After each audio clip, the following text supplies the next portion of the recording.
Assalamualaikum warahmatullahi wabarakatuh. Perkenalkan, nama saya Firly Amalia dari kelas 11 MIA 4. Torsi atau momen gaya yaitu gaya yang menyebabkan benda berputar pada porosnya. Pada materi ini ada dua jenis gerak. Yang pertama yaitu gerak translasi, di mana benda bergerak pada lintasan yang lurus. Contohnya ialah ada sebuah balok yang ditarik dengan gaya sebesar F pada lintasan yang miring atau lintasan yang lurus.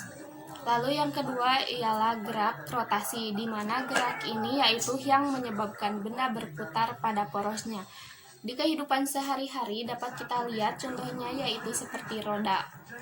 Torsi dilambangkan dengan tau. Rumus dari torsi itu sendiri ialah tau sama dengan R dikali F, di mana R merupakan jarak dan F merupakan gaya.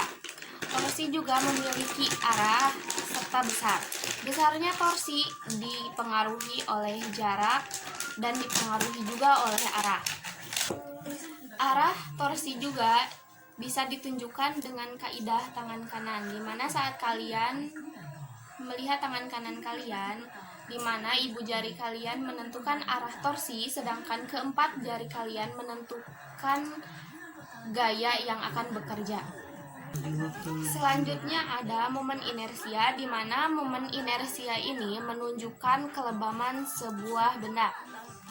Momen inersia itu sendiri ditandai dengan I besar, di mana rumus dari momen inersia ini ialah inersia sama dengan M dikali R kuadrat, di mana M sebagai massa dan R sebagai jarak. Momen inersia juga memiliki banyak rumus. Setiap rumus ditandai dengan berbedanya bentuk. Adapun bola berongga, di mana rumus inersianya ialah 2/3 mr kuadrat. Lalu ada batang silinder yang porosnya di ujung, dengan rumus momen inersianya ialah 1/3 mr kuadrat. Lalu ada silinder yang pusatnya di tengah, dengan rumusnya itu mr kuadrat. Lalu ada momentum sudut dan energi kinetik. Besarnya momentum sudut itu dipengaruhi oleh besarnya momen inersia dan besarnya putaran. Semakin besar kecepatan atau percepatan sudutnya, maka akan semakin besar juga momentum sudutnya.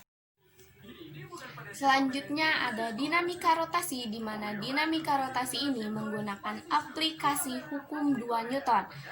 Dalam dinamika rotasi ini juga terdapat dua gerak, di mana ada gerak translasi dan gerak rotasi, di mana rumus untuk gerak translasi ialah sigma F sama dengan M dikali A, dan untuk yang rotasi itu rumusnya sigma tau sama dengan inersia dikali alfa, di mana alfa sama dengan A per R. Selanjutnya ada energi kinetik, rotasi, dan translasi. Energi kinetik itu sendiri dilambangkan dengan EK, di mana energi kinetik dibagi menjadi dua. Yang pertama yaitu energi kinetik translasi dan rotasi. Rumus untuk energi kinetik translasi ialah 1/2 dikali mv kuadrat, sedangkan rumus untuk energi kinetik rotasi ialah 1/2 dikali inersia dikali omega dikuadratkan. Jika ada soal yang mengatakan sebuah roda menggelinding pada bidang yang lurus, maka itu menggunakan kedua energi kinetik, yaitu translasi dan rotasi, di mana untuk rumusnya sendiri ialah energi kinetik sama dengan energi kinetik translasi ditambah dengan energi kinetik rotasi. Selanjutnya ada dinamika rotasi, di mana dinamika rotasi ini menggunakan aplikasi hukum 2 Newton. Dalam dinamika rotasi ini juga terdapat dua gerak, di mana ada gerak translasi dan gerak rotasi, di mana rumus untuk gerak translasi ialah sigma F sama dengan M dikali A, dan untuk yang rotasi itu rumusnya sigma tau sama dengan inersia dikali alfa, di mana alfa sama dengan A per R. Dalam dinamika rotasi, jika dalam soal terdapat sumbu X dan sumbu Y, maka kita menggunakan rumus untuk sumbu X. Kita menggunakan rumus sumbu X sama dengan W dikali sin theta. Dan untuk sumbu Y sama dengan W dikali cos theta.